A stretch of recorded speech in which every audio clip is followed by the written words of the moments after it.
The TAs Speaking has been to Queensland. Go. Thank you very much.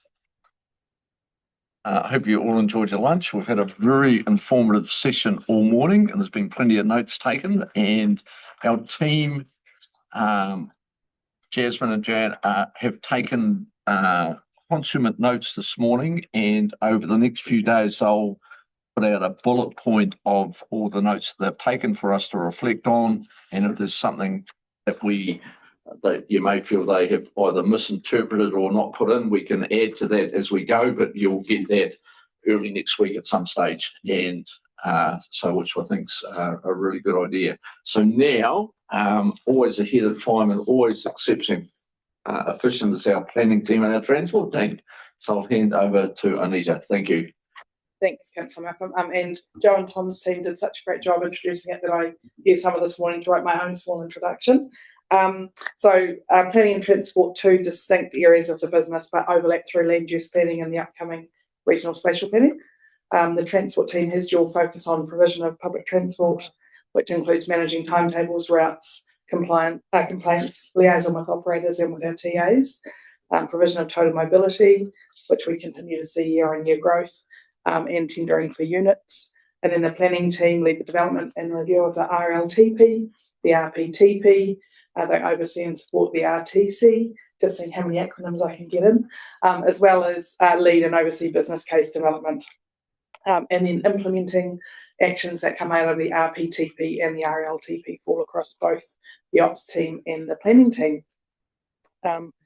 Just touching on a theme this morning, there has been a not insignificant impact on the transport planning team as a result of fast track applications. So we're under the same time pressure to provide our comments into the consents team, and that takes up a reasonable amount of both Grace and Stacey's time, as well as my time. And then the policy team, obviously their focus is on implementing resource management legislation. That looks a little bit different now than what it did a couple of years ago, and will look different in the future. The focus at the moment is on understanding and implementing the new RM system. The policy team this current financial year reduced their FTEs by 3, and they've also had some vacancies that they've not recruited, but we are now looking to bring some new skills in to respond to that new legislation. Both teams' mandates are largely legislative driven, with some work that I've classified as non-mandatory, but whose origins come out of the legislation. So they are things like implementing actions in the RPTP and things like that. The budgets and the FTEs are all set out. The one note about the transport FTEs, it says 16.3. 2 of those FTEs are comms, dedicated comms resources, and so there's 14.3 are people in the transport team. So now that I've done that intro, I'm happy to move on to policy and planning and answer any questions that you... Anita, just for that explanation, this particularly for new councils, the reason that this is the only area we split the communications resource office because we can claim some of that back through NZTA's co-funding. So in all other areas of business, it's consolidated, with the exception of transport, because we can get co-funding for those roles. Awesome. So policy and planning. The budget is up there. You'll be aware that last year we didn't spend anywhere near our budget. I think we've ended up with a surplus of just over 3 million. The team has set out there, so that's the 17 FTE that we're now budgeting. And the work program really is about responding to the new legislation as it comes on board. And yeah, happy to answer any questions.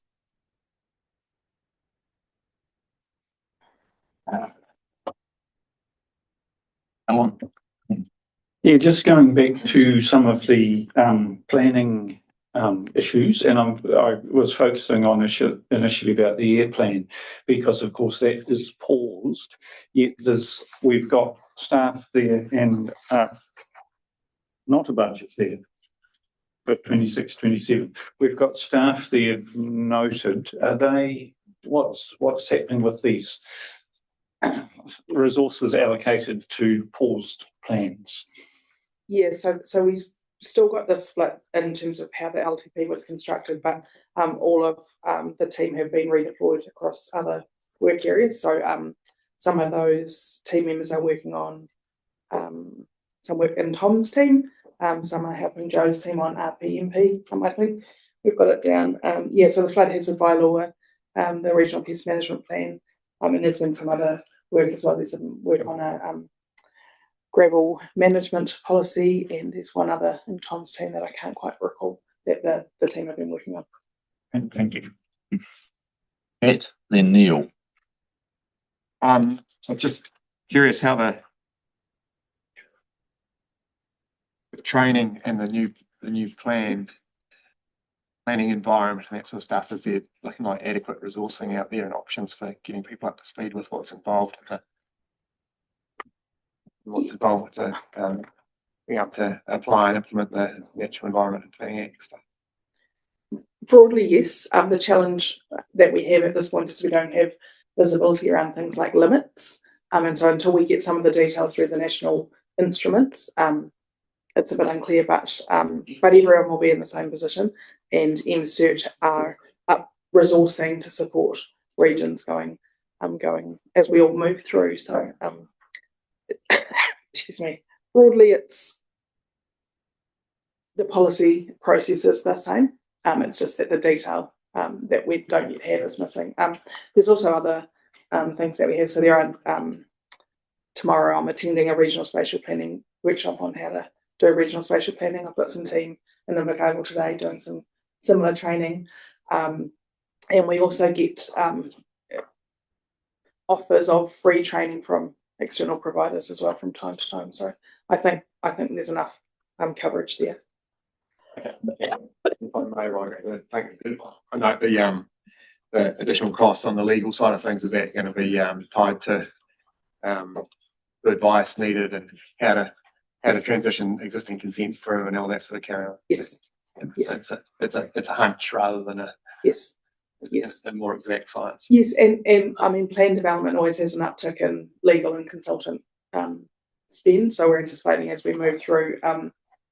Obviously, the budgets were done ahead of knowing the actual timing, so there potentially will be some phasing issues again. But generally speaking, the way that we do the budgets is we anticipate we'll need more consultant and legal support through plan development and plan notification, and so you just see a bit of a cyclical pattern.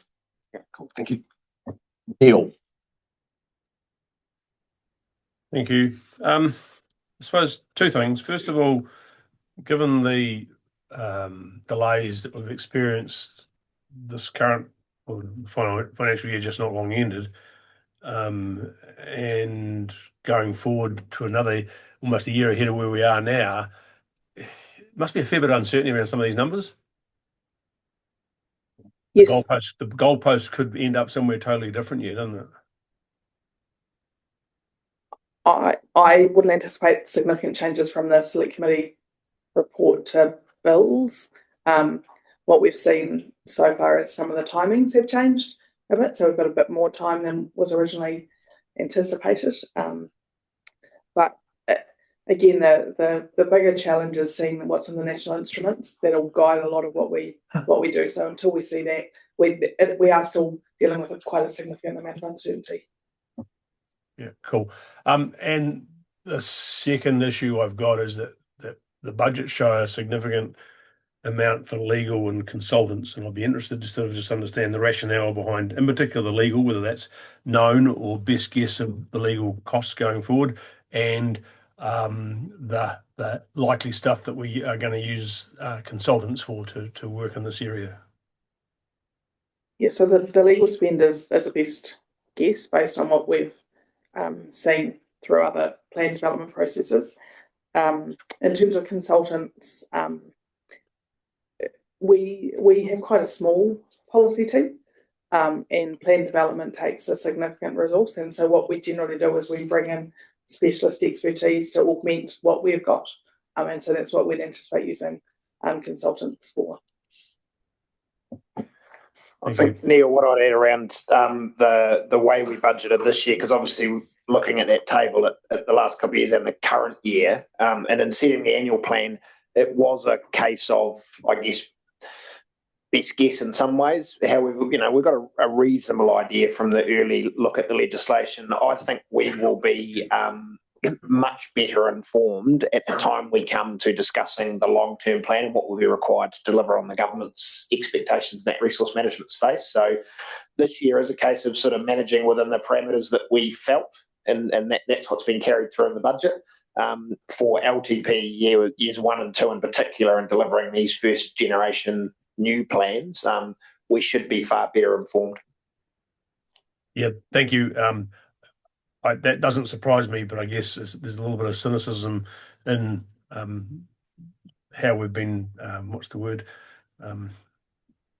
trying to catch a bus that keeps on going backwards and sideways and all around the shops going forward. And I guess I'm still nervous under the future government regime that we could end up in a pickle, but it won't be because we haven't tried. So thank you. Andrew. Just in reference to the regional spatial plan work with the governance group, and we're talking staff here, correct? What? Oh, sorry, I'm on under regional planning key work programs, second one down. Your staff. I'm just trying to understand. Obviously, we've got TA, your colleagues, your counterparts in each TA involved in that. Have we got some sort of formula to work out the contribution or how that is stitched together financially, because it's all staff time, and then there'll be some stage you're probably going outside staff to set some advice, etc. How is that all panning out from a financial perspective if you divvy it up? There's a cost sharing agreement that's been around. And it's just a 6-way split, or No, and traditionally in these areas we've taken on a third, and then the balance is split by population for across the 5 TAs and the spatial planning. So we've had, at this stage, we've had a funding agreement come through the CE group relating only to some sort of high level program direction. There's a further paper that's being prepared at the moment. Now we know a bit more about what else might be required to deliver within that staff group, and where there are external costs, how they will be shared amongst the councils. and that third contribution, is that a policy that we have had and apply to other scenarios when we're dealing with the TAs? So waste is the other example, where there's a shared waste officer, and it's obviously the population split doesn't work for us because we've got all of them. So it is a case of you could put that number sort of wherever you like. We've settled on that, and for other things where we're involved, where potentially you wouldn't consider it as much of a regional council function. That number might be slightly lower, and I discussed that with the CEs, and we generally all agree on what feels reasonable. Thank you. Anita, with the bills that are coming down to us and in the planning space, are you comfortable that we're getting enough direction or enough support will be available from central government to get that, to allow our teams to get those underway? Yeah, I think NSERT are definitely up resourcing to support councils. I know that we're all going to be going through it, as opposed to what happens now with everyone, hitting different timeframes. Again, it's that detail that we need that's sitting in the national direction that we don't have, and that's often where the rubber hits the road. So it's until we get that, we don't know exactly how much flexibility we've got. Thank you. Further questions on policy and planning? Comfortable? Thank you very much.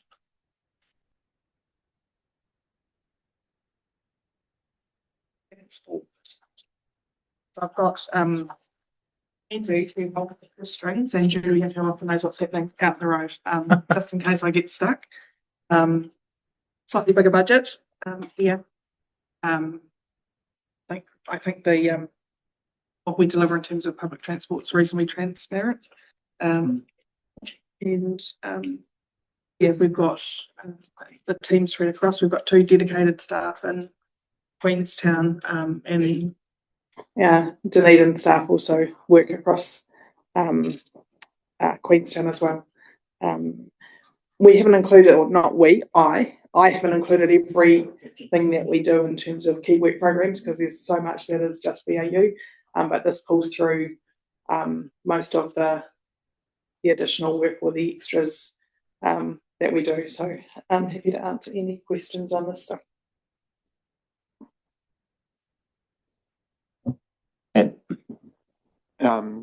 Just, I know we're not, you just said we're not listing everything we've been doing that will be done, but those liaison groups are also part of the action, aren't they? They didn't spot them on the level of service. Sorry, I did think I'd included all of the. That's sort of a key source of information and a reference point for us to use. Transport liaison groups. Yeah. Yes, yeah. Oh, yes, they are on the. Yes, they are in here. There's a under operations. Yeah, the fourth one down under ops. Okay. Yeah. Cool. All good. Thank you. And then just the funding sources. So for the total, when we talk about the percentage share of the bus operations at 23% through the fare box, this is the total budget for the whole department, not just the operations. So that's why it ends up being 19%. This is the entire budget. Yes, that's just for clarity. Okay, cool. I think our private share was 26% last year. Just saying. Yeah. We'll get gold around the certificate next time. Excuse me. Just saying that's bordering on a tattoo. For you. Yeah, for me, yeah. On the front end of the bus or the back end of the bus? Actually, should be bad. Actually, or Alan. Get my tie out. Kate. I'm sorry, I'm just going to talk to the Oamaru Dunedin bus trial, and yet we're putting down as business as usual. And I think we have to be really careful about the optics when we do that, and the expectations that once it's in there, it's there forever. Because we either have a trial or we don't, and it's happened before. We've had trials and they've never stopped. I think we did a $2 trial or something once, and then it becomes really hard if we don't change. And it's just an optics thing. Does that make sense? Yeah, absolutely. And the reason I've called it BAU once it's commenced is because once it's commenced, it just becomes part of our work. Oh, as opposed to being an ongoing project that requires report. But that's just my interpretation, and I absolutely. So probably it needs the word trial there, or some emphasis, because I mean it is the way we have to continue thinking about these, and possibly have a review date on it. Yes, absolutely. On track, what work are we doing or thoughts are we having with central government and our funding, in that we're currently at 51%, and I know of other areas, and we've had it from other discussions, where that percentage can vary. Bar rating. Yeah, depending on the deciles of the communities. What work or thoughts we had on that, on how we can influence a change in that metric? Yes, so you actually asked that question of NZTA when they presented at the start of the training. So I followed it up and asked my NZTA colleagues, because I think the question you asked is, what if we split Dunedin and Otago based on deciles, and what would that impact? And I was told it would have an adverse impact on our fare rating and not to pursue it any further. So I have not. I had a really interesting discussion with Lauren from Marlborough. She said if you look at Northland, they've got a huge rating, much better fare rating. 81%. Yeah, but actually the decile didn't reflect a different story than most of the rest of New Zealand. And so I think they talk about distance there. I don't think we've got in that different issue, roading length per capita or something like that. It's whether there's some work that could be looked at into that. NZTA sometimes is comfortable for them to say, so that whether we need to do some work, I don't know. Just saying. Laura, got Lauren. Thanks, Anita. Further questions? Matt? Sorry. No. I think just for our conversations that you and I had separately on Monday with regards to transport in the Wakatipu, Queenstown area, I just wonder if we should, have a second sort of basically a second advocacy line. You know, there's the operations of the Queenstown public transport and the potential improvements, but I think there's going to end up becoming a really strong contribution of time involved in advocacy, not just through the regional and South Island chairs, transport committees, but potentially direct to government. Through deals. So yeah, along, you know, optimizing things from the regional deal. And I think that, you know, it's definitely not the same as this referencing the school service, but where it needs to be in there as a separate line, which is flagged. I think just wanted to share that with, you know, not just yourself, but everyone here, that there's going to be the drums are beating quite loud in the Queenstown area about being let down in many ways through the transport network, roading and services. So I think that will add to the workload. Good. Further questions? Councillor Calvert. Just a quick one. I think you might have been getting to it yesterday. What's happened? The liaison groups, are they coming, or what's been in their way? Yes, they are coming. So we're proposing a paper to council in September that sets out a draft terms of reference and a recommended makeup. Just workload. We've had to prioritise other things. So now that we're in the new financial year, Julian and I have got a meeting set up next week, I think, just to talk through that. H. Calvert's at the top of the list, isn't it? Frequent user. They've been working on the Opaho buses. We don't talk about Opaho in the room with them. Thank you. Further questions? Buses. Yeah. Further questions? We haven't even tested Julian yet. Good. Happy? Thank you, Anita.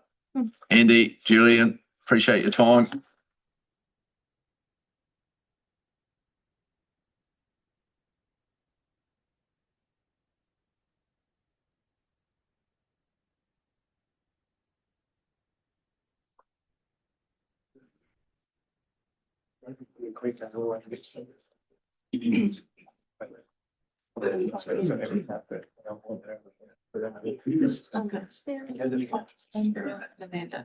Serious.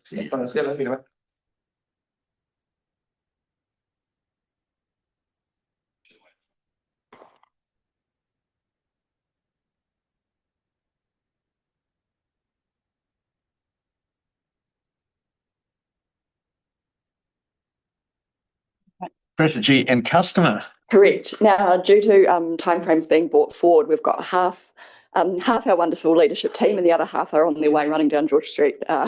So there'll be a progressive arrival. So we might do these sheets in slightly different order than what they're in your book. But just as by way of introduction, so the strategy and customer group is made up of 5 teams. We've presented this in 3 worksheets today, recognising the interdependencies across these teams and the work that they're delivering. Our purpose is to ensure generally that governance, strategy and performance are connected, that we're working with mana whenua in the community to drive this, and that we're able to clearly communicate ORC's value and activities to ratepayers, residents and the broader Otago community. Together, our teams provide the organisational capability that sits behind many of ORC's statutory responsibilities and strategic priorities. We also have some mandatory activities, particularly in the governance space, driven by legislation, in the performance and planning space, and we also support a lot of mandatory work like special consultative procedures and customer support. We are general rates funded, so while we're an enabling service across the business, it is general rate funded, so front facing. So with that, I'm going to head to Sarah to talk to half of the comms partnership and engagement spreadsheet. So Sarah, over to you. Thank you. Yeah, Cara, could you just change the slide, please? You have it there. Thank you. So the communications and marketing team, our core services involve planning, content creation and delivery of communications and marketing content for around 110 campaigns for Otago Regional Council each year. We create and put into plain language, delivering ORC's public-facing communication materials. The team is made up of 12 staff who provide communications and media management marketing, web, social media, and graphic design services. The work we deliver is to keep Otago's communities well informed about ORC's work. We produce communications that range from an all of Otago audience to more targeted areas, such as being area specific. We communicate about ORC's role, council priorities and decisions, and the value of our work for communities. We support opportunities for people to participate in decision making and share information about things like ORC work programs. We also work to ensure the council maintains trust, credibility, and a strong public reputation. Our work in the year ahead involves providing communications support for the work programs being delivered from across ORC. We'll also be supporting communication on any incoming changes coming from government. And there'll be a focus on integrating the council's priority actions into our work and delivering on the key actions from the Community Survey Action Plan, which includes strengthening strategic communication, demonstrating value, improving customer awareness, embedding community feedback in work plans, and continuing to optimise how ORC communicates and engages. Perfect. So happy to take questions on the communications part of that spreadsheet. And then when Ian gets here, he'll present against the partnerships and engagement. Good. Sarah, are you comfortable with the responses you're getting from your communication? For the effort you're putting in, for what you're getting, are we getting enough response back? And you're comfortable with that? Yes, it does tend to vary between what the topics are and what the level of public interest is. Ian's potentially better to talk to the engagement part of that, but from a communications perspective, I think the reach that we get is really good. Well, Hilary, then Kate. I notice that we quite often provide a rich lot of information to the media when we're doing a media release. Do we, when we watch what they do with that, are we happy with what they do with it compared with what we give them? I mean, if we give them a lot, I know myself, if I try and do it, then they choose the one that I would least want to highlight often. And I'm just wondering whether you're having that experience or whether that's... It can be a bit of a mixed bag depending on what the topic is. So for some things, media will want more detail. For others, they will use a lesser amount of content. So it is somewhat subjective on the topic. But generally speaking, I think our media releases get good pickup and coverage by media, and we see that in our media monitoring. And when you say good coverage, do they cover the parts we want them to cover? I mean, do we start with, here's the important stuff to us, sort of, and hope that they'll pick up those, or they will pick them up, but are they picking up what we want them to pick up? Yes, for the most part. Our media releases are one avenue of where they get their information, of course. So for the most part, yes, I think in terms of our media releases, they are covering the key information that we would want them to. Right.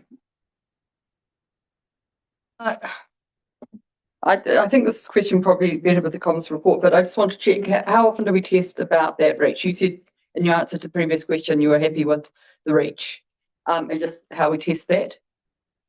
So we measure reach in a range of ways across the different channels. So in the social media space, we can look at immediately after a campaign concludes, look at what those numbers are looking like. So within the team, that's part of our end of campaign wrap up, that we'll look at the numbers to make the assessment on how successful that was. Starting soon as well, there'll be some reporting to the council on our sort of monthly figures in terms of what our reach is looking like across advertising channels. Thank you. Comfortable? Fine. Matt? Are you seeing any trends or engagement tools that other councils have used that you feel like you haven't got funding for to access that would possibly improve your engagement and connections?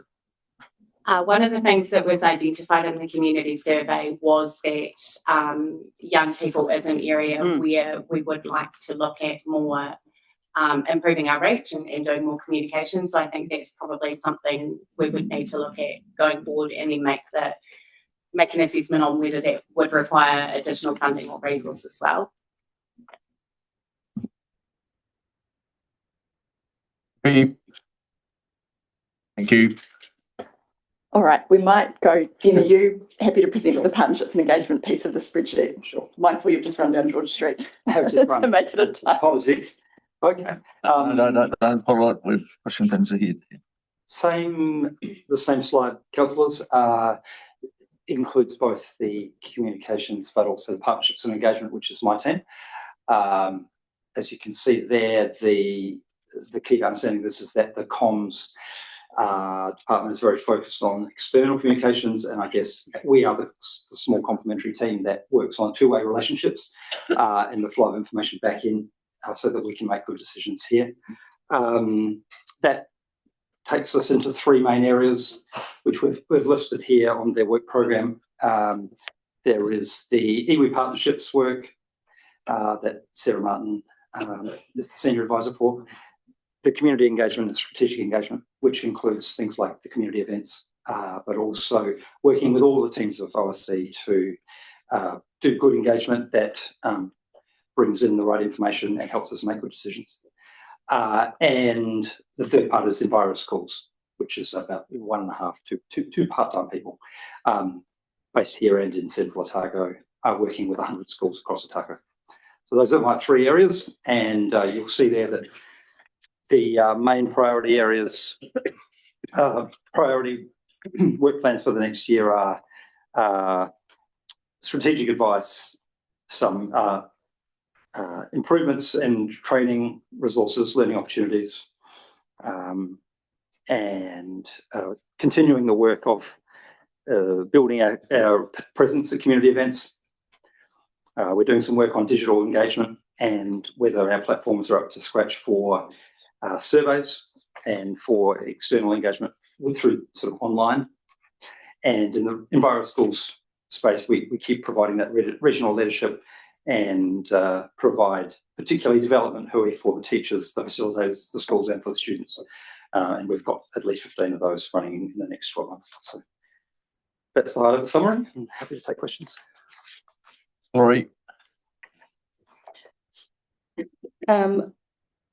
It may be that they're hidden in each other's or whatever, but I notice as iwi partnerships, contributions and payments, and that mandatory, under our mandatory obligations, we need to engage with Matapaka.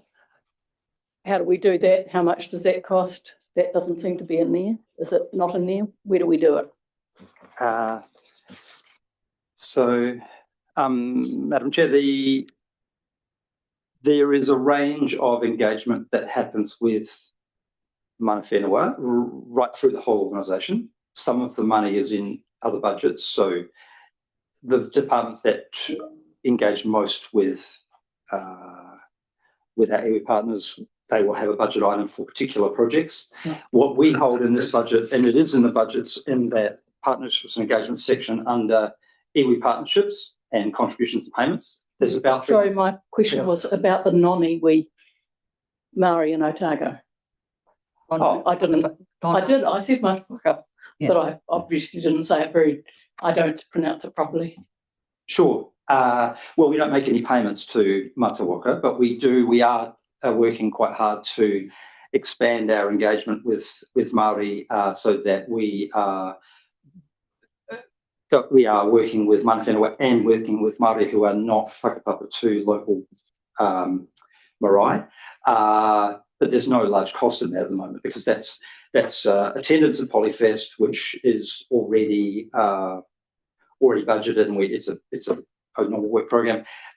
We are holding hui with other Māori groups, and that's part of the existing budget ones. since 2/3 of our Māori and Otago are not mana whenua, could we be spending more to try and engage with the ones who aren't? Because that's our obligation. It would come in, if it had a mandatory column here, it would be mandatory that we do it with all Māori and Otago. It depends on the. I realise how hard that is. I mean, Yeah, sure. But- It's not easy. A few things to say there. One, there are some specific obligations around mana whenua. In certain legislation, it's not all Māori, it's mana whenua specifically. It's true that the Local Government Act has a foot in both camps, and we are very mindful of engaging with Māori all over Otago.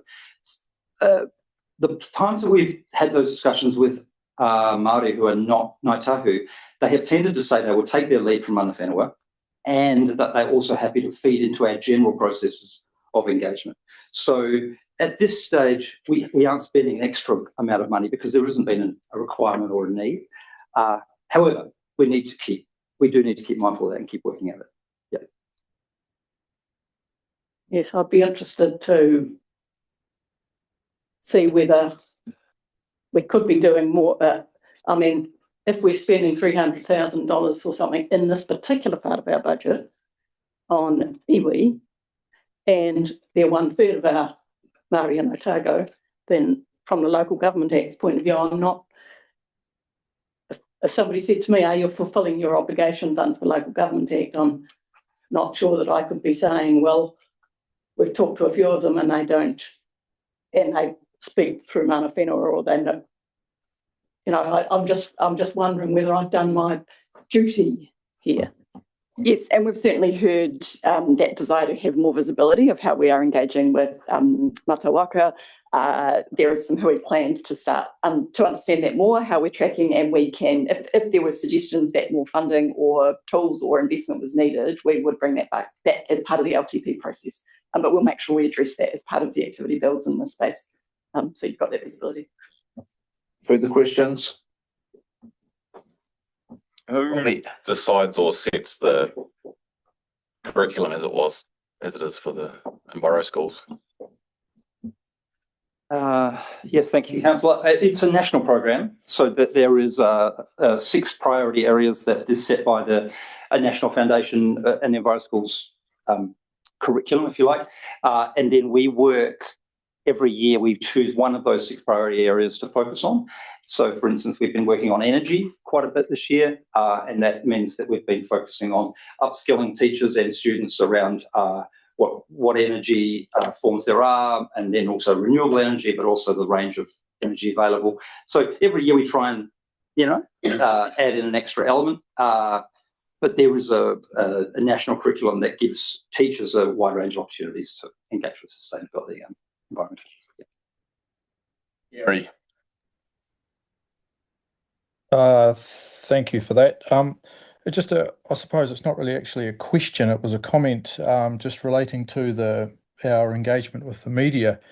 And I'd been meaning to send an email to Richard on this, but I thought this is actually a good opportunity. Just in an interview I did, I think it was last week, the comment was made to me by the reporter that our engagement with the media is exceptional, and the reporter felt that at any time able to get very fast answers. Everything provided was very concise, and in comparison to other councils and other even private sector industry that is dealt with, we were front of the pack a long way ahead. So I just thought I'd pass that on, and well done. Thanks, Gary. It's very much appreciated and great that the team are here to hear it. Cheers. Under our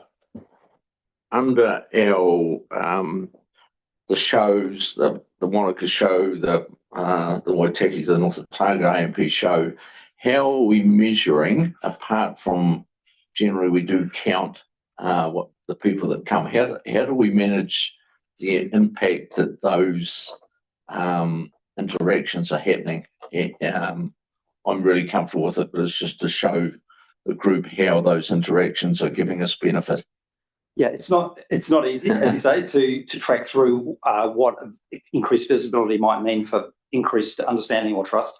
We do it in three ways. As you say, we do count the number of people who come into all our events. We then ask people for them to give us feedback on the day, whether that's in person or whether that's we often use an electronic feedback monitor like we use in the lobby here, happy or not thing, and people choose that. And we get 95% positive ratings from that. So we're very comfortable that people are getting what they want. How that translates into long-term increased understanding of what we do and trust, it's hard to measure. The best measure is our community survey, which you had the results of earlier this year, and we specifically ask around trust and we understand and awareness of different parts of the ORC, and that's been trending up almost across the board. So I think there's not a direct relationship between being at the AMP show and people's increased understanding, but I think it feeds into that for sure, and you will see that coming through over time. Okay, thank you. Further questions? Excellent, thank you, and thanks for rushing to our earlier schedule. Thanks. All right, we'll now hand over to, we've got organisational performance and planning, strategy and chief advisor to the chair and chief executive.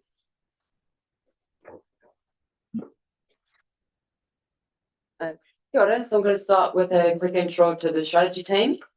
So the strategy team provides strategic leadership on some of ORC's most significant long-term challenges, particularly biodiversity, climate and air.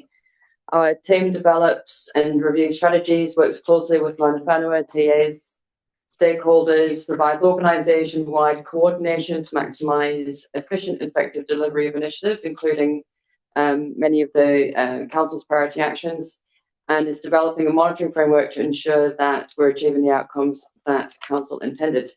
We're also undertaking strategic analysis and scenario planning to help the organisation anticipate and plan for future challenges and opportunities. Beyond strategy development and integration, our team also leads delivery of selected organisational initiatives, including ORC's greenhouse gas inventory. And we also support a wide range of regional collaboration across Otago, including providing secretariat and strategic support for the Mayoral Forum and the Chief Executives Forums. And in terms of organisational planning and performance, so OPP is a team of 5. It provides the organisational mechanism for turning our high-level direction and priorities into operational delivery plans and actions, and then tracking their service performance. So in short, we create the organisation-wide system that converts that direction into delivery and shows whether it's succeeding. We do this by leading the organisational processes for the very exciting long-term plan. Annual plan, annual report statement of service provision, non-financial performance reporting, enterprise risk management assurance, and business improvement and project management, as well as continuously improving our integrated approach to provide a better line of sight from what Council has said that matters through the funding and delivery team action plans, through to how effective we've been in delivering the value we promised to the region. And I know that you've mentioned this line of sight alignment many times today. And we're using this LTP as a huge, or the LTP that we're going to be working on, we're using the LTP as a huge opportunity, as a step improvement to do all that. Questions? Oh, one more. One more. Apologies. Oh, I'm Andrea. Andrea, how could I forget you? As a team of 1, I can be easily forgotten. Most of my work happens behind the scenes, supporting the Chief Executive and the Chief Executive support of the Chair and the wider ELT with advice, briefings, presentations, reports, speeches, correspondence and ad hoc project support. I also support strategic projects, so and change initiatives, one of them being our move to Awanui, and currently helping out with our response to local government reform and wider sector changes, as well as overseeing the monitoring and reporting on your priority actions. Also provide extra capacity where needed around the organisation on specific projects or priorities or activities where needed. Right. This is not so much a question, but I just want to say with my fellow councillors around how much I appreciate the work you're doing. All the stuff that comes out anywhere near from me tends to be, if it makes sense at all, it's come from you. So I'd just like to have a shout out to you for turning my ramblings from time to time and things into coherent stuff, so it makes me look as though I can, speak English properly and things. That would have to be fitting to say it's a long-term plan, Hilary. Any further questions? Well, probably if I could just make a comment on it. One of the biggest things we do have in local government from our constituents is transparency. And I'm just, again, this is probably a plug for the way we're heading with this long-term plan process, is to ensure that we have got that transparency of decision making and why we're making those decisions and where they lead to their outcomes. So that trend that we're doing is commendable, and we just need to keep working on that, because it will rewards at the end of it, and especially help us as governments to show our constituents. So keep that good work up. And Andrea, thank you, and Andrew, for selecting where all the artworks went. And I'll move to Awanui. I'm going to give him a wee bit of a plug. So, no, really good. Just keep that direction going. Good. Further questions?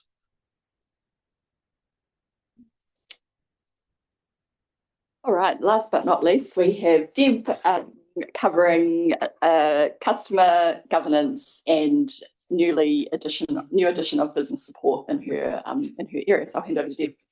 Thank you. I just wanted to start with our current customer contact of approximately 70,000 interactions a year is delivered by customer teams in Dunedin and Queenstown, 7 in total. The customer feedback and satisfaction scores are collected across all channels and rate at 94% on a monthly average. And this result is achieved with the following framework, using our customer approach with a set of key principles in the customer policy that aim to deliver the best possible experience for our customers. Respect, understanding, and clear, honest communication is at the heart of our interactions. By having the right information at hand, the customer team is able to close an average of 85% of inquiries at first contact. And teams across the ORC update the customer team with all of their information to make sure this happens. The customer record management system also supports this result with transparent accountability and good record keeping, ensuring we respond to customers within the best possible timing. Enabling our community to contact their council through various channels using web form, phone, in-person, social media and email helps us meet changing needs and preferences that serve the community and make connecting with us as easy as possible. This customer-focused approach was also applied by the governance team for community engagement and access to council and committee meetings and workshops that they support. The governance team have also worked hard to deliver professional, high-level administrative support for councillors, including agenda, minutes, travel, accommodation and website administration, and ensuring all legislative requirements and timings are met. Finally, last but not least, the business support team is newly established and moved executive administrators into one highly efficient group. This ensures the organisation is well supported for administration of procurement, travel and accommodation, and there is executive support for the CE Chair, Deputy Chair and GMs.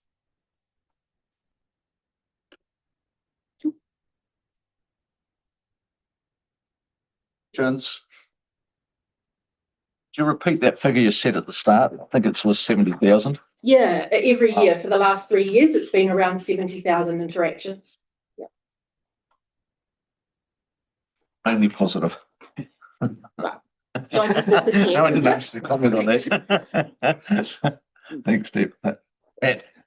I know the figures for the customer service interaction here at Awanui have obviously spiked up nicely. Reception? Yeah, reception. Yeah. In person, yeah, they've tripled since we've moved here. Yeah, that's good. In Queenstown, obviously, it's a new setup as well. It is. Handed by a prisoner of war style fencing arrangement around the roading system. It's not positive. But I can't imagine we're seeing the same trend there at the moment. We're not. No. It's the hampering, the B card stuff.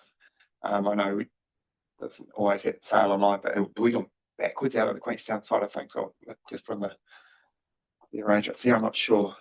I've seen stats in that. I mean, we're still tracking the same.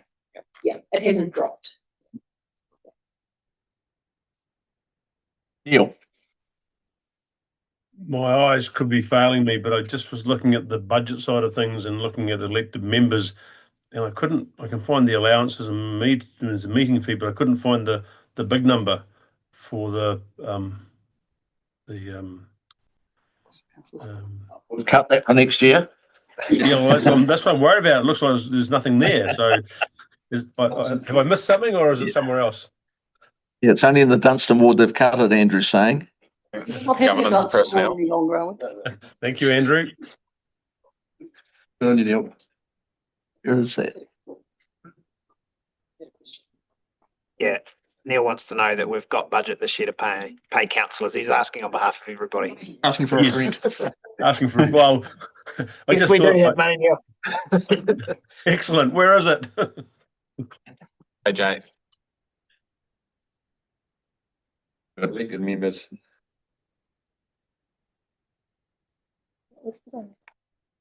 Yeah, so if you go to page 8, it's a genuine question. Personnel costs 1.2 million under the 26-27 budget line. Oh, so we're now personnel. Yeah, so that includes elected member salaries Okay. and the support team as well. Cool. I thought we might have been just under that meeting one would have sort of made some sense to my logic, but that's all good. Thank you.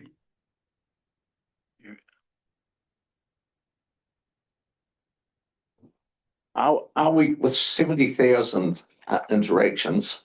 Are you comfortable that we have enough to ensure that we're making those interactions as good as possible? You're comfortable with the training and the support that you've got behind those teams that are interacting? Yes, we run lean. It's tight. But so far, yes. You're wanting to give me more money to have more people, I'll take it. Plenty of room in the office. That's a great office. Further questions? Yeah, they've got the best office. All comfortable? Thank you, Amanda and your team. Andrea, Sarah, Joanne, Deb, Hillary, and of course, Ian. Thank you, and thanks for coming early. Appreciate it. Now, that brings us to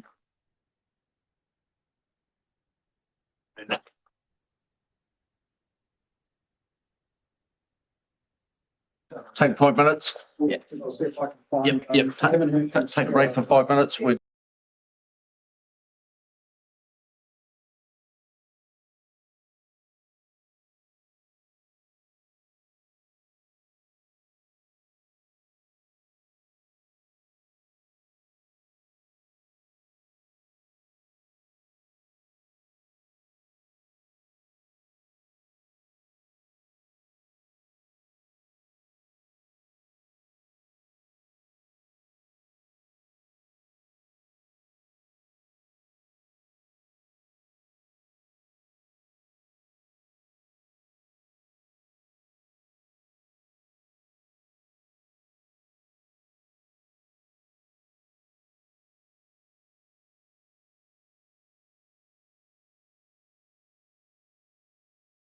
from Sarah, Nick, and Sean online. Yeah. Excellent. The floor is yours. All right. So next book we've got is finance. So finance directorate, we've got 3 pages there. So Sarah and Sean will take you through the first couple, and then I'll run you through the last one, which we separated out, the treasury function, largely because the funding sources and what happens to that is quite different than the other two. So the two that Sarah and Sean will run you through their teams. Sarah's the finance team. So the whole of the finance directorate is, support enabling functions. Sarah's team is, if you think of it in terms of what we call financial accounting, so it's all the external accounting. So our annual report, audit, and the all the transactional accounting that we do around payroll, payables, rates setting and collection, and the other revenue invoicing and collection as well. So very much your traditional financial accounting. Sean's team is the financial planning and analysis team. So he has the finance business partners under him. They do, if you like, all the old, what would be traditional internal management accounting, which is your internal accounting. So all of the financials and that you see, like that are attached to all of these presentations, are all coming through from Sean and his team. They also, apart from doing LTPs, annual plans and monthly reporting, and all of that internal budgeting, they also do a lot of ad hoc analysis, and in particular around Lagoima requests, which are ever increasing number. And then the last bit is treasury, which a lot of the transactional side of that sits in Sarah's team, but we separated it out because most of that is reallocated across the various activities. There is part of the on-lending goes through that we get the port from it. So it's slightly different than the other two areas. Sarah's finance team is effectively overhead allocated, but because the rates penalties sit in there, there's very little residual to allocate via the overheads. Sean's team is we put it up into the direct general rate funded area, but it's a relatively small cost. But we can go through that in a bit more detail.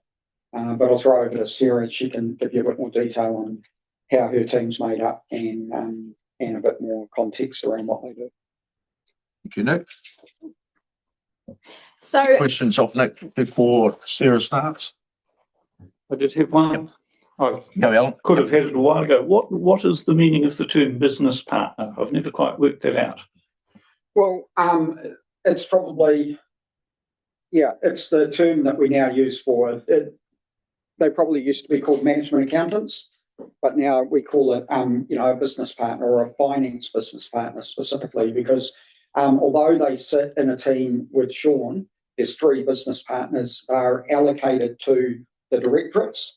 Like you saw Andy as the finance business partner for transport.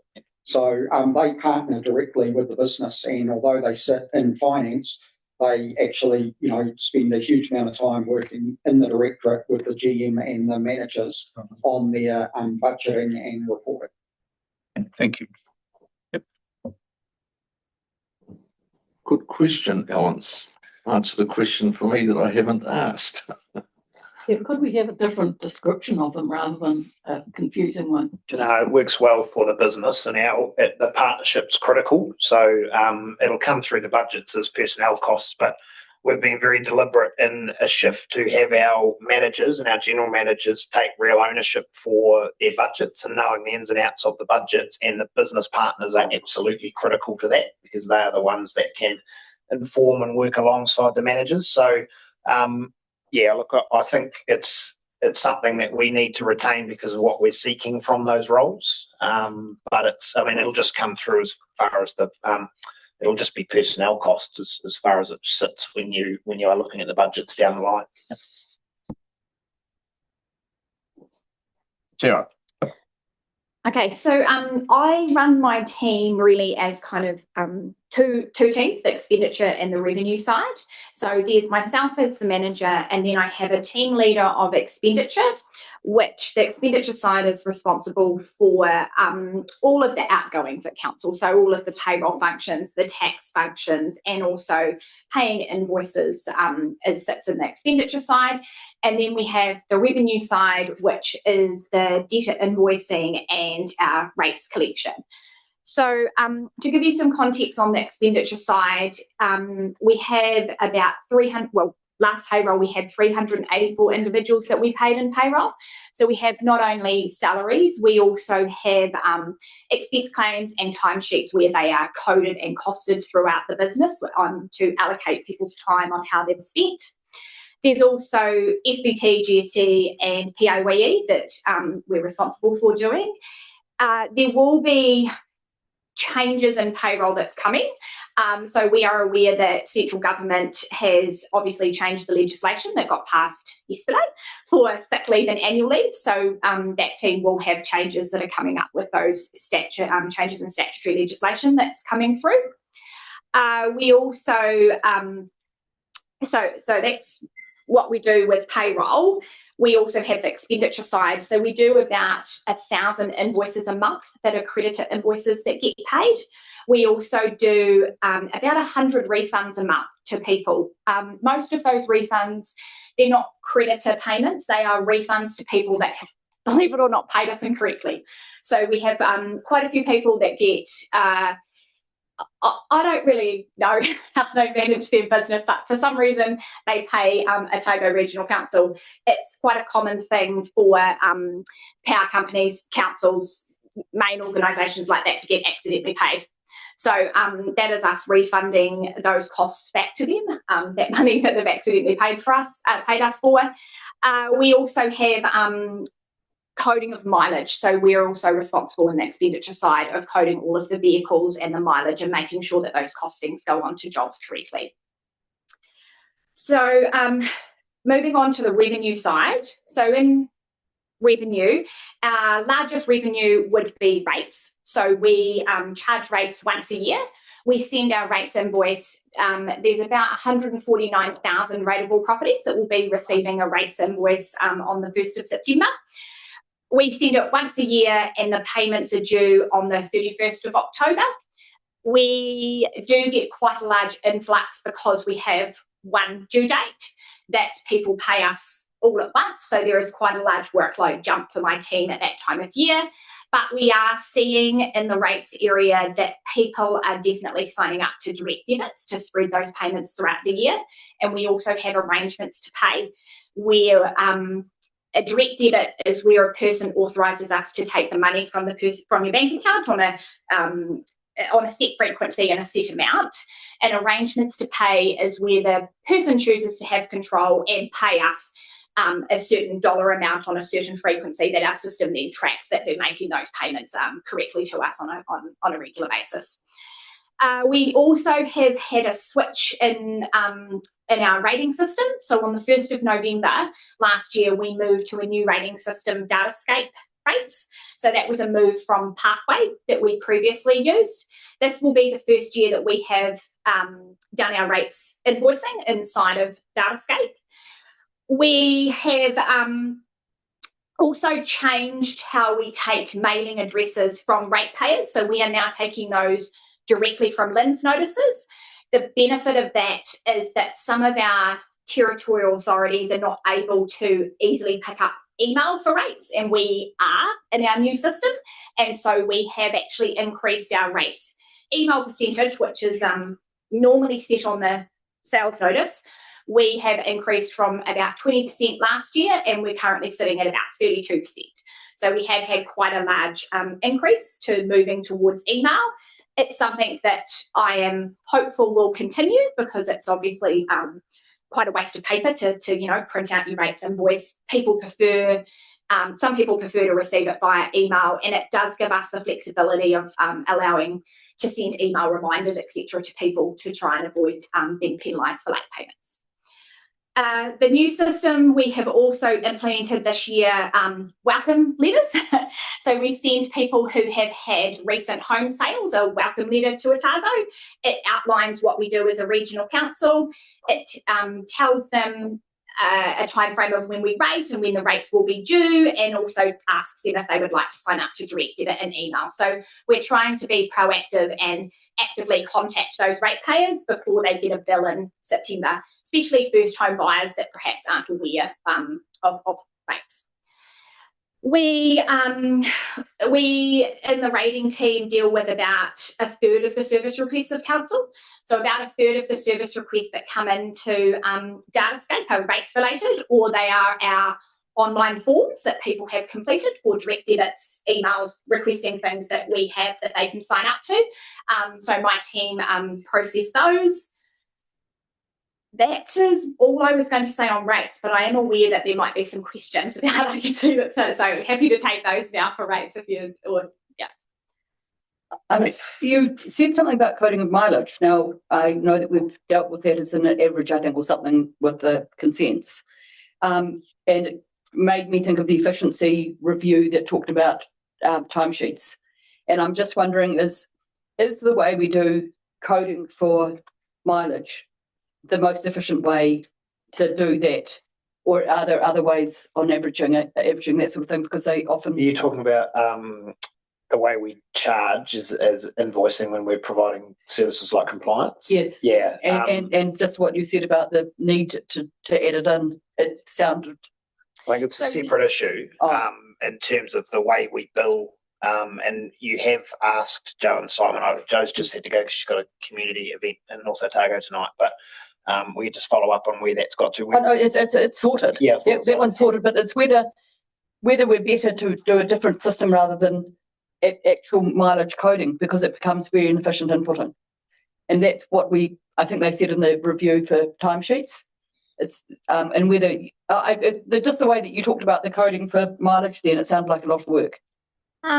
We, with the change to code mileage from the closest office of OIC or office depot to the site, that does need to be manually calculated. So in the past, we had calculated it based on the vehicle. So the vehicle automatically has a GPS and automatically tracks its mileage and says X amount goes to this because that's how far I've travelled. So we are journaling the trip from the closest office as requested, and we are doing that. There's not it involves a manual implementation to do that, as opposed to automatically from the system, which was what we previously did. Okay, and I think when my dumb head is that it was, and because I was comparing it to an example that happens somewhere else, is just having one mileage rate and saying we're there for everyone in Otago. And that's possibly the lost in translation. I haven't understood that, so I'll take it up further. You mean one travel, one fee, not rate. So we're not actually applying just a single rate. It's a single fee. So if I happen to live twice the distance away from the office, but I'm still a member of... So I bring that up at that fees and charges workshop you've got in the middle of next month, because it's related to the overall compliance fees and charges. Yeah. It makes us one Otago, I'm thinking, but heaven knows how long that's going to last. One being here to... Just a question about fairness, really. Yeah. Bring it up at that one. Yeah, thank you. With regards to the rates estimator, Mm-hmm. and maybe a question for Nick rather than you, Sarah, I don't know. But we generally have that service available for a couple of months leading into the adoption of the new financial year. So, I've always wondered why we don't have it available for longer than that, because you made a good example about change of ownership of houses, new people coming in and all the rest of it. So it's a service that probably would benefit over a 12-month period. I'm not keen about spending more money, but I just wanted to understand why we don't have it available for the... It's because it's an estimator. So at the point we put it up is when we're out consulting. Yeah. Then we set the finalised annual plan, and even at that point, we then do the rates resolution. The database is different at every point in time. You've got a database back if we're consulting, say in February, March, April. We're using a database that's usually might be sort of end of the calendar year before. Then when we get to set the rates resolution, we've updated it. So already that estimator is actually, parts of it will have changed. You know, valuations, there'll be new properties. And then when you actually strike, which is typically, we do it effectively 1 September, but it's based on the database as at 30 June or 1 July, it changes again. So we would have to continually update the estimator, and it becomes a whole lot more work. And at any point in time, you know, you have people might go and have a look, and then they go, well, how come it says this? Because we have timing differences. So we only use it as a consultation tool at that point in time, sort of around February, March. And then we remove it, because if we don't, people will compare their bill back to that and go, why was it different? And you go, well, of course it's different because the database is continually in motion. Just to confirm that this day and age with technology, it'd be a matter of just pumping in a few digits to update it. Hang on, sorry, before we get in, I just want to check, Andrew, just because I had another related question there. You can at any time go in and search and address to get the rates that apply for the year once they're set. Yeah, so It's not a calculator, but it is available and accessible. Yeah, okay, yeah, Sorry. so the estimator is only used for the consultation process, essentially, yeah, people can still go in and search their actual rates. Yes. So, but effectively what we do is we have a gap between consultation until the actual rates are uploaded, and then they can see that for their property. But there is a little gap in between, and we always have that gap because it just leads to more confusion if we leave the estimator up. Once your rate is set, it's there for all and sundry for the rest of life. Yeah, and to go back to your other question about, it'd just be a case of plugging a few numbers in, it'll be real simple. It's not that simple. Yeah. We do actually have up on our website with the calculated rates currently on our web page. I've changed the wording. So for 26, 27, it says that they can contact us and we will actually calculate it based on the rates resolution that's being passed. So if people did need it, and if people are signing up to direct debits or arrangements to pay, we do include their rates, so it's spread over a 12-month period at the moment. But not only is there quite a bit of work in working out what the rates are, there's also a risk if we leave it up. We have like the rates rebate forms that are going out now, and they need to have Otago Regional Council actual struck invoiced rates on them, and people have tended, if we keep the estimator up, to put the estimated rates, which was a point in time, and then it makes it really confusing for people. So I understand where you're coming from. It's kind of a balancing act to give them the information that is accurate and passed once we've done our rates resolution. Thank you. Okay. Just, we strike them in a meeting in June. And am I hearing that you can, from that moment, you can, if somebody asks you about a property, you can calculate them? Correct. But they will come out in the 1st of September is the plan. Yes. So if, I'm just thinking, because I've had somebody whinging in my ear, that it drives lawyers crazy because in that time, settlements, that's an interesting comment because the lawyers do have the full estimated rates based on the rates resolution sitting on their secure solicitors website. When you say estimated rates, but not the actual rates. They are the rates on the current valuation that property's sitting at based on the rates resolution. So they're the best that I can give them until we physically invoice them. That'll be what would come out on the 1st of September, the lawyers have access to. Subject to no, well, effectively yes, for most properties. Subject to like a objection change that we got that was backdated or something like that, yes. I'll just tell them that they've got it, they just haven't looked there. That's it. Perfect. Further questions? Thank you, Sarah. Actually, sorry. Yep.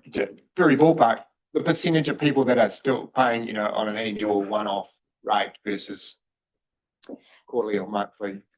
Most of our people do pay on the 1st of October.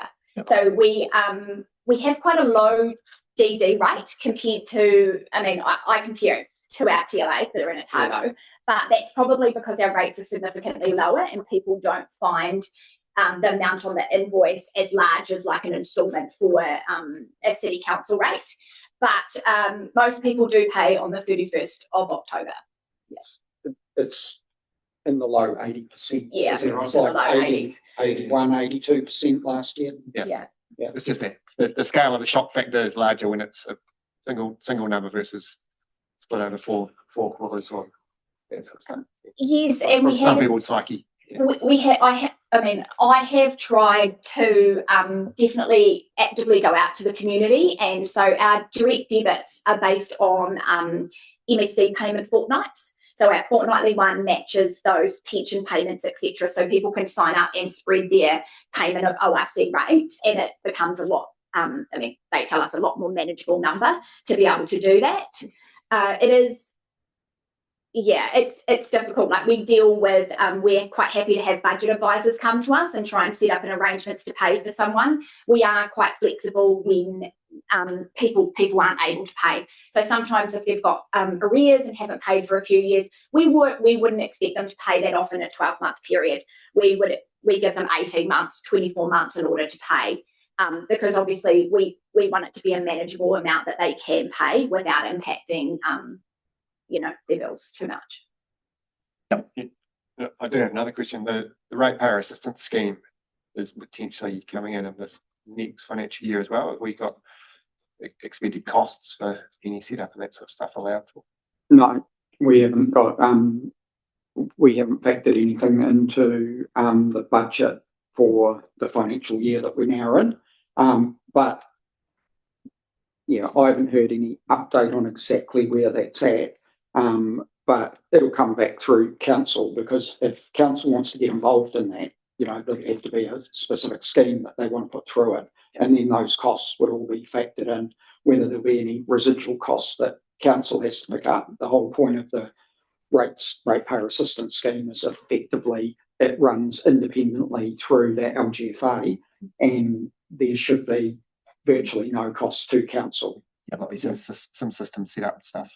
Well, I don't know. You know, it's a simple thing. The way, you know, haven't seen enough detail on exactly how it's going to work. But once we know, and you know, we'll bring more detail, and then it'll be up to council to consider whether there's anything that they want to take through that scheme. Thank you. Thank you, Sarah. Further questions? Nick? Neil, sorry. Question from Neil. Yeah, sorry, I was slow getting my hand up. So just picking up on something that I want to make sure I've understood correctly, is that with the direct debits for rates, at the end of June, the last payment's made, and then we don't resume people's direct debits until September? No, so we continue on people's direct debits at their previous rate that they paid. So based on effectively last year's rates, we then recalculate that when we send out their invoice. So legally, we're not allowed to change a direct debit amount without notification. It would cost us quite a lot of money to send all of that notification out for the period of July to September, but people don't want to have a 9-month period to pay. They want to make regular payments out of their budgets every week, fortnight, monthly, whatever they've selected. So if a person objects to that and doesn't want to, we just ask them to contact us, and we're more than happy to stop it and start it again. But the majority of people, I can only think of a very few, or probably on one hand, of people that do not want their direct debits to continue over a 12-month period. Cool. We might have an offline conversation about that. Thanks, Neil. I'll call you. Further questions? Good. So, Slide. where have we gone? Oh, can I just ask a question, actually, just maybe going, I think rating was one of the issues that people were talking about in regional synergies and having a similar system. Is there any work on that happening? Not in light of local government reform. There'd be no point investing in any time or energy in that. Obviously, off the back of reform, there'll be significant work, but certainly nothing will happen ahead of understanding that program. No. Okay. Yeah. So if Sean's online, he can go through the financial planning and analysis team and their page. Good, Sean. He should be there. Yep, I'm here. You hear me okay? Yep. Can you hear me? Yep. No? Can hear you. Yep. Okay, very good. All right. So the FPA team provide financial support for the management team and executive leadership team, which is a key function from my perspective. I've got a very good team that provide financial services around analysis, reporting, budgeting, forecasting, and providing advice around using council funds efficiently, effectively, and prudently. We now have operational budgets of near 150 million with additional capital budgets. And when I started at ORC, we had an annual operating budget of 15 million. I think we've got good financial awareness and it's improving, and the leadership team is actively seeking good bang for buck in our expenditure. We also have an increasing amount of uncertainty in our business, so managing our finances is a key challenge we continue to navigate. I've got a team of 4, and one is dedicated to transport, and the other 2 are shared across the business, and I provide oversight and support for executive leadership team. That's me. Sean, can I just get you to put some context around that $15 million comment and let the councillors know, first of all, when you did start, and second of all, were we delivering public transport at that time? No, well, it's a grade line how long ago that was, but you're right, we weren't doing public transport back then. Well, we were doing a little bit, but not the services we were doing now. I will let her ask how many years service he's done. Thank him. Maybe offline. Yeah. I can give you a date, maybe. Questions?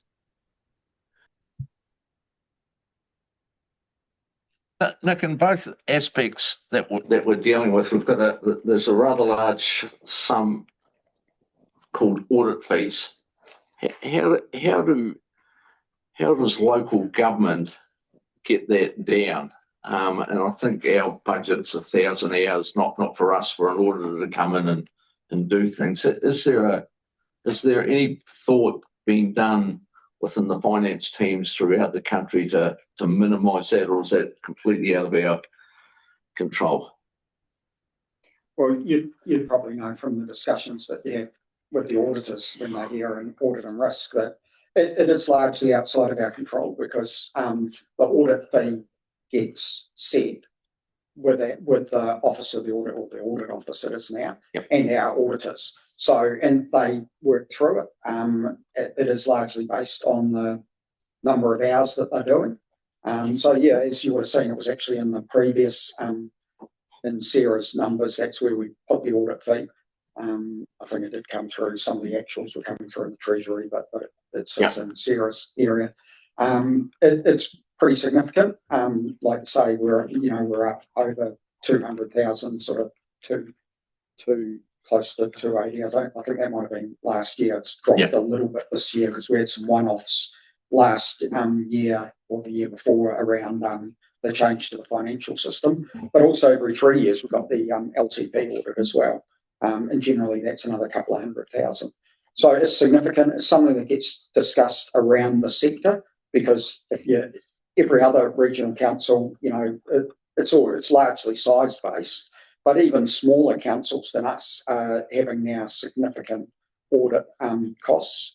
When I first got here, I haven't been as long as Sean, but I remember our audit fees sort of ticked over the 100,000 mark, and we were sort of like, oh, that's getting up there, and it's just escalated since. So the cost of the audit goes up. You'd probably say it's one of those things, from a reform point of view, that if you've got us and TAs and everything, it is one of those costs that you can see the synergies that you'll get, where if you go to only one bigger entity, the fee would probably go up, but you're not going to have it like multiplied by 6, which is effectively what you're getting across the across the whole region at the moment.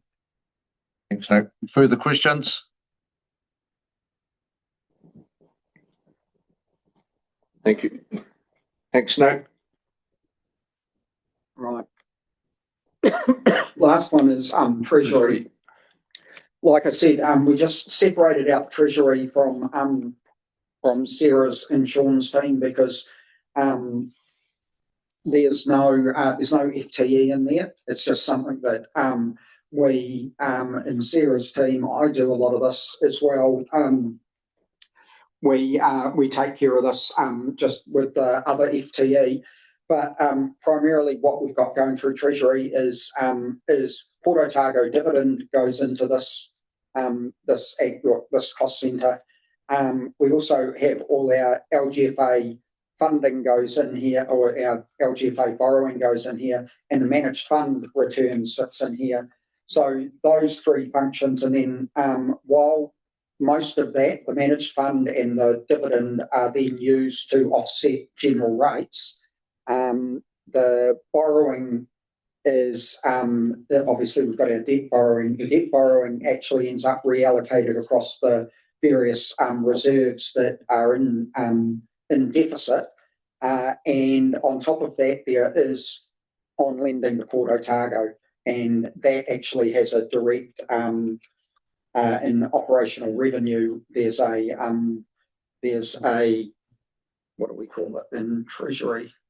That'll be it is hidden in the investment revenue, but we have a separate line there for what we on charge to them. So while most of everything that's in the treasury cost centre ends up being reallocated across general rate funded activity and reducing those rates, there is a portion of the cost that ends up being on charged 100% to Port Otago so that they can access funding through the LGFA. Andrew. Nick, is there anything publicly that you can share about Stafford Street in terms of the old office block? Well, I think that doesn't sit here. That sits in the property side, so that'll be for that area to they can talk to that in the. Let me get this answer now, though, Andrew. Thanks, Tammy. Yeah, I can speak to that. Yeah, we are in the process of getting that onto the market. There's some processes we need to work through before that, but we anticipate it'll be on the market certainly this year. Thank you. Further questions to the finance team? Comfortable? Thank you, Nick, Sarah, and Sean. Thank you. Public Works. Take a stretch for 2 or 3 minutes, and then we'll start the next department.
What is your You ready? what's your Spotify age? What are they counting that? Oh no, it's like 74.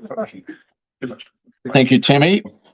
People and corporate, we've still got Gary and Neil on board. And Gretchen's on board as well. I can't see them on my list. That's good. Thank you, Gretchen, for being here. People, and we have Tammy in the room with her team, and thank you very much for rushing to get here a wee bit earlier than anticipated. It's not that we don't value all the information that we have, it's been delivered to us in a very, very concise way, and it's sort of generating a lot of thought patterns and building a very good picture. So I'll hand over to you, Tammy. Thank you. Thank you. So the People and Corporate Directorate is an enabling function. It provides the systems, technology, infrastructure and support services that underpin the delivery of all council activities across the organisation. The Directorate includes 4 teams: Information Technology or IT, led by Robert Boddy; Support Services, led by Catherine Harper, who is online, who's joining us today; People and Safety, led by Mark Olsen. He is in Wellington today and so is unable to join us at this time; and Legal, led by Janet Ashcroft. While some of the work that the People and Corporate Directorate does is directly required by legislation, most of what we do enables and supports council's statutory functions and day-to-day operations. I'll now hand over to each of the managers to talk you through in more detail their teams. Firstly, starting with Robert Boddy to talk through IT. Hi, so as Timmy said, we're one of the enabling functions, and our focus is really in supporting all the mandatory work that happens across the organisation. We spend a lot of time working with all the various teams, helping them deliver projects and doing the things that support their work. The IT team is made up of really 4 distinct teams. One of those is GIS and business intelligence. So the GIS team provides all the corporate mapping and geospatial systems that are used across science, compliance, all the regulatory teams, policy teams. So because everything that we do kind of happens at a place. So the GIS really supports all the reporting on that. They also do a lot of work in making sure that when we're looking at information on the maps, that we actually understand where that information's come from. So making sure that the metadata is good, making sure that the governance processes behind that information are robust. So there's a lot of work that goes into making sure that when people are making decisions based on something that they're seeing on a map, that they can have confidence in the information that's on that map, as well as providing a lot of the data reporting and integration services that are used right across the business. So for example, there'll be teams that present information on maps, present information on Power BI, present information through various reporting tools, and these teams and my team ensure that they can access those data services. So we're not necessarily, we have a blend. In some cases, we'll provide the reporting. In some cases, we'll provide all the tools that enable people around the organisation to do the reporting. So it just depends on the various capabilities of the team, where that line is. The next team we have is the infrastructure and services team. So that is the group that provides all the servers, provides the network, provides the Wi-Fi, provides all the audio-visual infrastructure, makes sure that when people are trying to log into a system, that effectively the system's there. So it's just keeping all the lights on in the background and helping a lot of the other teams that are trying to improve their technology, working with them to help make sure that they're actually doing the right thing. So blending the skills that come with the technology team, the skills that come in the teams within the business, and working together to bring things up. So I guess a great example of that is all the improvements that we've made in the last couple of years around the Aquarius web portal for our water information. So there's been some great work done in that space. They also provide in that team all the service desk function.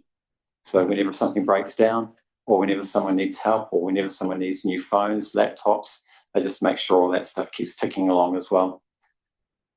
We also have an IT project delivery team. So these are the ones that partner across the organisation to deliver really improvements to business systems. So that's delivering working with Sarah and her team to deliver the rate system, working with customer experience, putting in the CRM, working with the regulatory teams to put in RS Next Gen, working with Tom's team around asset management.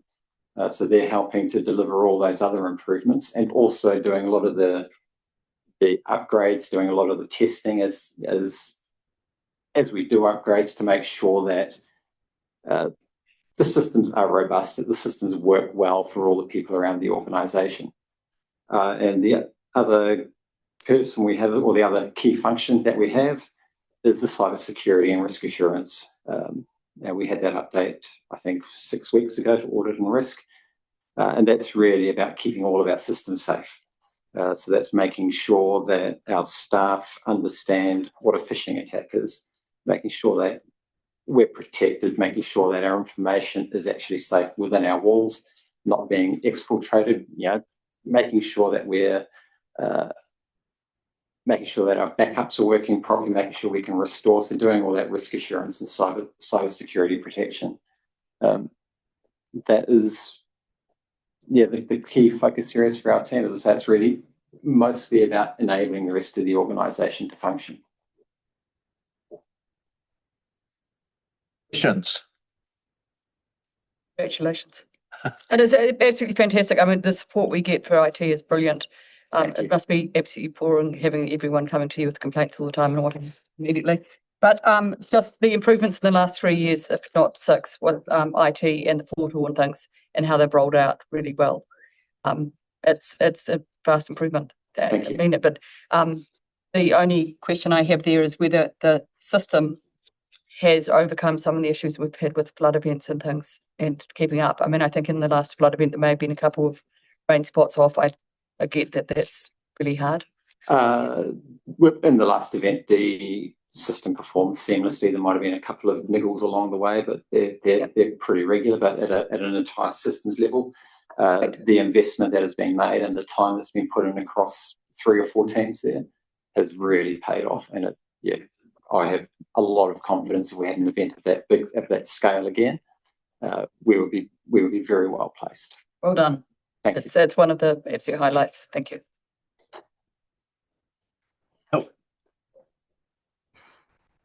I guess this is produced for us and for people out there, right? Is it?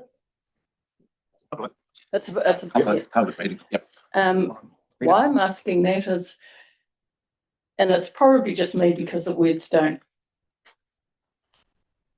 I can glaze over and things, but continue to develop maturity in geospatial data governance practices. I don't know what a lot of the sort of collections of words mean. I know what individually they mean, but I wonder whether there's any chance that they could be put into language that allows us to understand better. You're doing a good job, and I'm happy with what you're doing, and all the rest of that. I'm just if that was a message to me, if that was a communication with me, geek language. Yeah, but it's tricky to articulate what entire teams do in 3 small boxes, whilst capturing the breadth and trying to get it into to cater for many different audiences. But absolutely take your point. I think we could probably look at some tweaks to that. Thank you. Might just be me, but thank you. No, I don't think it is just you. Questions? Well, 20% of your budget's going to licenses. So how do we get rid of that? Pen and paper. Invent our own. Yeah. Well, don't. That's got ongoing costs. But is there any way? And I realise local government reform is happening, but is there any way we can amalgamate systems or chop that back, because it's $2 million that we're all having to pay? So and if we could spread that over a far bigger, it is a lot, and that $2 million isn't just licenses. That also covers our infrastructure and backups. So there's a bit of a mix. Oh, right. Okay. But the licensing is software licensing. is my biggest line item outside of staff costs. Yeah. It is a big number, and the rate of inflation that we've had in that area over the last few years has been significant. It's been above even the rate of inflation within New Zealand because a lot of it's global. A lot of it is to do with growth. Does amalgamation solve some of that? In some cases, a little bit. But software companies kind of got onto this quite a long time ago. And virtually all of our licensing, with a few exceptions, so Datascape's an exception, but most of our other licensing is per person. So if you amalgamate an organisation, unless you cut staff numbers, you're not going to cut licensing costs, generally speaking. So the general approach there's been, and Robert and Tammy and others have been working through this, is to, in the past where we've, when someone's joined the organisation, we've been reasonably generous in just providing licenses for anything they might use in their role, whereas now it's very specific around only the licenses that you will definitely need in that role. So we can sort of maintain a cap, and Robert particularly looking at where there are, there are bands which can have quite a significant financial impact if you go over those in terms of the number of licenses we purchase. So it's trying to just be much more active management than perhaps in the past. So there's no efficiencies being gained by software providers that they are now making things much more efficiently, but they can just charge us more. Yeah. I appreciate your work. No, it's all good. Okay. How many, so you said we had the statement of intent from RS Regional something Holdings Limited. How many of the programs are through that joint operation? Is that ISIS? Iris. Yeah, Iris, Tech Gen, whatever. Sorry, Hollis. Can we delete that from the recording, please? Apologies. No, they do have a few things. They did some work around environmental data management, and they also do the Wells program. They're supporting some wider engineering work as well. So they've got a few, and the key one is Iris Next Gen, but there are a few other things that RSHL do support. But so does that mean that are there some things that we can do using that company that would reduce or preclude licensing fees, or is that? No, they're more for supporting things that work across councils. Okay, thank you. Yeah. Further questions? Robert, thank you.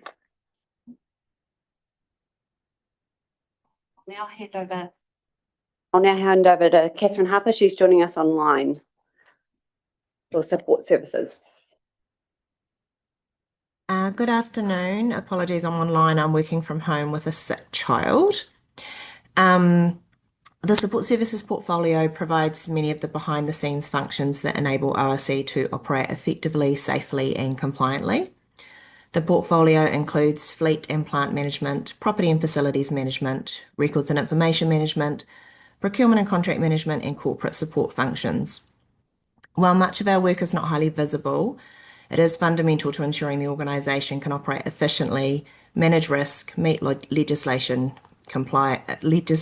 obligations, protect information and assets, and provide value for money for our communities. Over the past year, the portfolio has delivered a number of significant projects and initiatives that have supported both organisational change and day-to-day operations. Within the records and information management space, substantial progress has been made through the completion of a significant retention and disposal program for hard copy records, progress of information management maturity assessment actions, and continued work to strengthen information governance and staff capability through awareness and education initiatives. In the property space, this has included the successful completion of the Queenstown consolidation project, the Oamaru relocation, the Aonui fit out and transition, and ongoing progress on the Wanaka office expansion.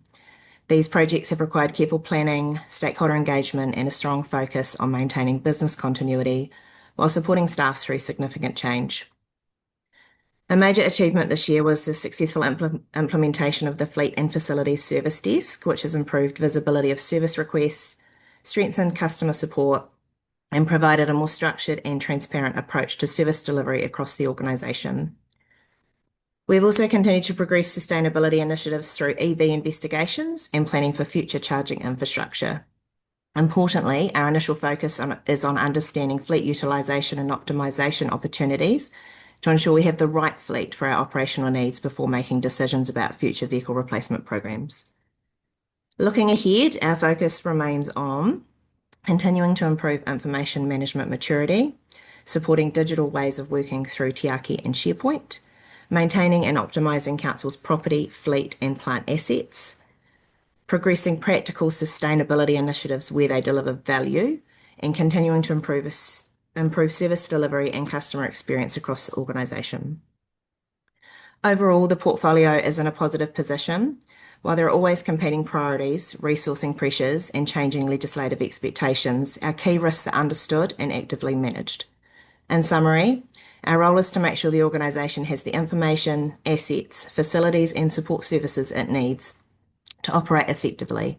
We support teams across ORC, manage important organisational risks, and help create the conditions that enable people to deliver their best work for Otago.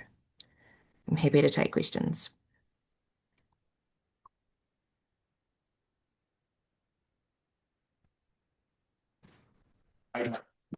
I'm reading, thank you, great report. One of the first things you mentioned was when someone puts in a request or something and you can now track that better. Is that what you said? Yes, so correct. So obviously our key stakeholders are the staff, and we also have external stakeholders that usually come through the customer experience team and then make their way to us. Previously, that was all done by email, and now we have implemented something called Fresh Desk. IT did the same ahead of us, and it works really, really well so that we can now gather data and have the data insights in regards to the sorts of things we see most commonly, so theming of issues, and how long it takes us to respond to something on average, that sort of thing. So it's really insightful data. We're not even 12 months in, but I'm really looking forward to when we start to really unpick it and have the ability to see what we can take out of it to be more efficient and effective as a support function. Okay. And so I just had the CE advise me that was an internal project, not an external facing one. I had misunderstood that. So, yes, sorry. Yeah, no, but will it be one that we do externally or? No, it's specific to the role that Kat's team plays. So unlike, as she said, it's very similar to the service desk that Robert's rolled out, but you have interaction with that just through the nature of the IT group. This is very much just about streamlining the requests that staff have for Kat's team. So it's not related to any of our external facing functions. Yeah.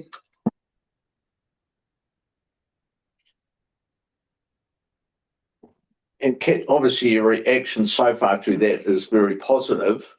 And how are you going to report that back to staff or get any glitches ironed out of it? And what's your process there?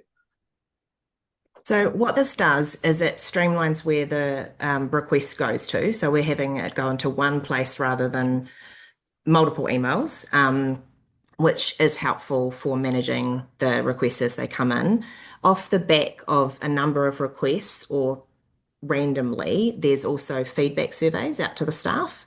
So asking them how they found the service we provided and how they received it. So that's really helpful for us to look at how we can do better in the support of the staff for their needs. So for example, if somebody raises something and they feel like that we didn't place the priority on it that they would have, then that's something that we can unpick and kind of understand, okay, what happened here? Was it that we had staff away? Was it that we didn't prioritise it? Was it that there's just a different idea about where the priority should sit based on the other competing priorities? So you're just continuing to understand how we can provide the ultimate customer experience for the customer, which is obviously the staff, and their job is to support Otago and the environment. So we want to keep continuing to do better in that space. Thanks, Kat. Any further questions? Next page.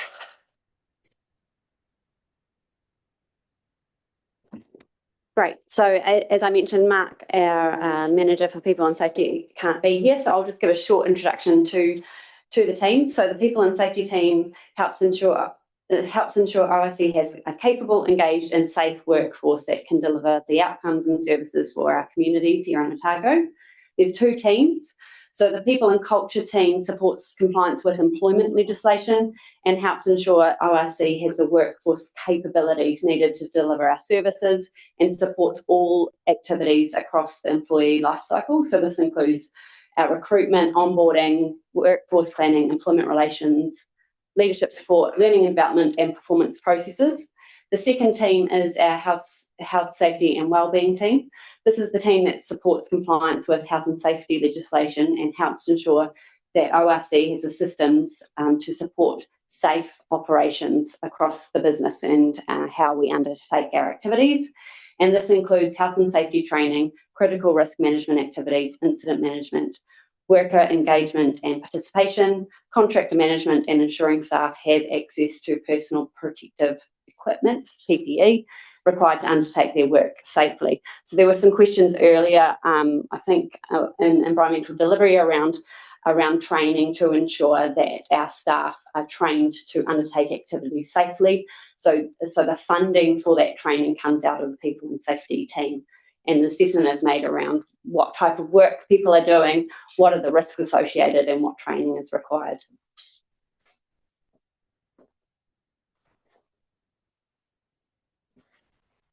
Questions? I generally find quarterly all my questions on people and safety is really well presented, exceptionally well presented at our audit and risk meetings, and that gives us a real understanding of what we're trying to achieve and how we're getting there. So this again just reflects it's very good, very good. Questions?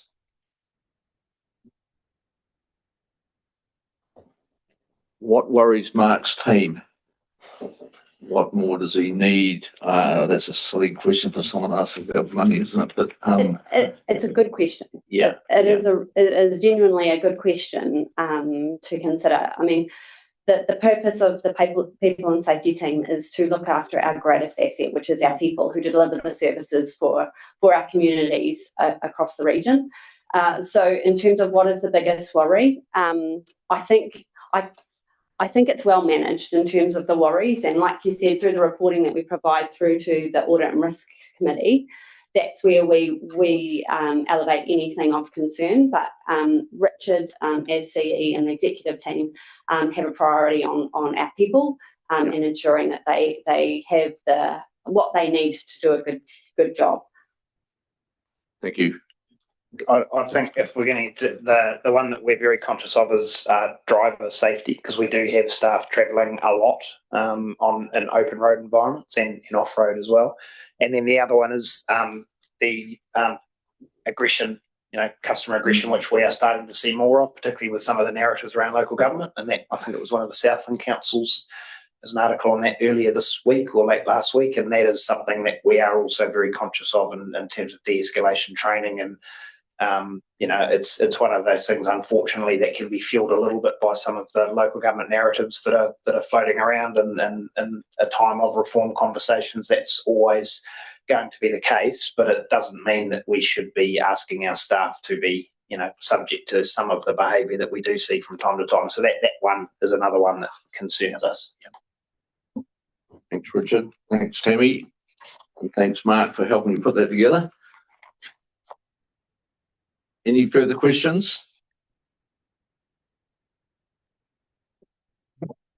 Thank you. I'll now hand over. Council and support. Yes, Janet. Thank you, Kia ora. The legal team is a really active and busy part of the People and Corporate Directorate, and unlike other LTP activities, which are all internal services, this is part of the governance and community engagement LTP activities. It's slightly different. Our funding source is entirely from general rates, and at the moment the team sits with a full-time equivalent staff rate of 4, but we have 3.8 working in the team because one of our team members is completing their law degree, and so he's working part-time across the year. The team primarily works in the supporting and enabling functions, as all of people in corporate do, to really bring out the best capabilities in our teams and all of our staff to ensure that they're trained and across all of the law that applies to their roles. So we're primarily responsible for LGOIMA, which is our Local Government Official Information and Meetings Act functions. So thank you to all councillors who've been responding to them of late. I can only imagine it's going to pick up as we head to the elections. It tends to be cyclical, and we do appreciate the responsiveness there. So we deal with that. We also, in terms of LGOIMA, we provide advice to staff about reports, whether they can be in public or whether there's grounds to withhold reports from the public, and the same in terms of meetings. So it's really just a supportive function. We, our team acts as privacy officers. I'm pleased to say that we're making incredible improvements in that space, and I've recently reported on that at Audit and Risk. And we're also building on our privacy resources, so that's something that's stepped above and beyond sort of BAU, but there have been changes to the Privacy Act in the last year, just in May, with the Information Privacy Principle 3A coming into force, which talks about indirect collection of data from another agency and the new disclosure requirements around that. We deliver the insurance renewal again, that goes to Audit and Risk, and in general, and probably 99% of our role is just providing legal advice and practical support across council. How can we get you the right procurement opportunity, the right support? Does it need to be tendered? How do we operate? And then we report on all of these obligations and the work we do in terms of our legislative compliance. And again, that goes to Audit and Risk. So some of you will be used to seeing me, and some of you won't see me very much at all. But the team's doing really good work, and all of it is for the purpose of supporting and enabling careful and considered risk management at council, so that all legal risk is as mitigated and provided for as possible. Questions?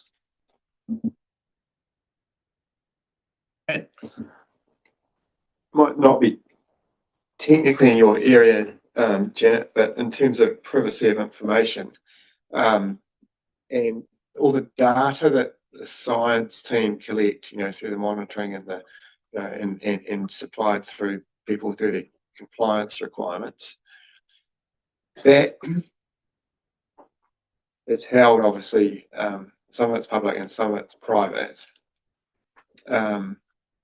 Is that going to be handled through the reform process? I guess it's speculation anyway, but ORC as an entity owns certain things. If the entity morphs into something else, what becomes the legal status of that information if it's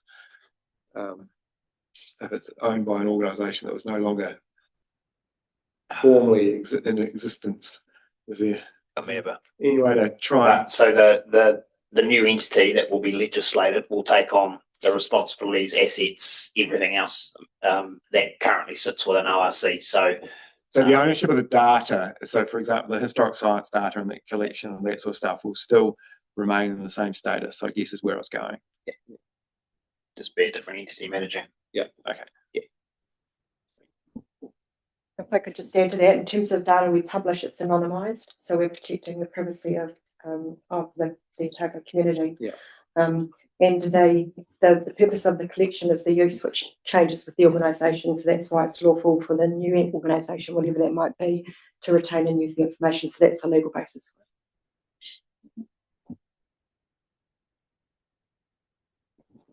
Questions? You comply with, as in through Audit and Risk. It does seem to be a very involved process that seems to have a pretty good buy-in to ensure that we are doing what we have to do. So are you comfortable with where that's heading and it's doing the job that we're trying to do with it? I think the results demonstrate year on year just the strength that platform provides and the usefulness that is at council, right from when new starters come on board to their training across the different pieces of statute that relate to their role. So it's, I'd like to say worth its weight in gold. It's everything costs money, and it's a subscription that comes into this budget. But we're really doing very well. You should be very proud of the council's performance in the legislative compliance space. Thanks, Janet. Further questions?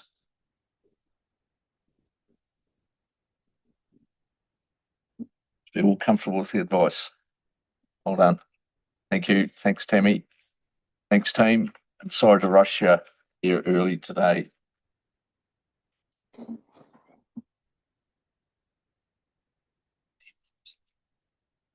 We're going to take 10 minutes, have a break for 10 minutes, because that's the end of those sheets. And I'm going to have a chat with Jasmine and her team, because they want to do, we might just come back and do that, because I want to talk with the team. We're going to go and have a coffee, but then I want to have a chat with you before we do.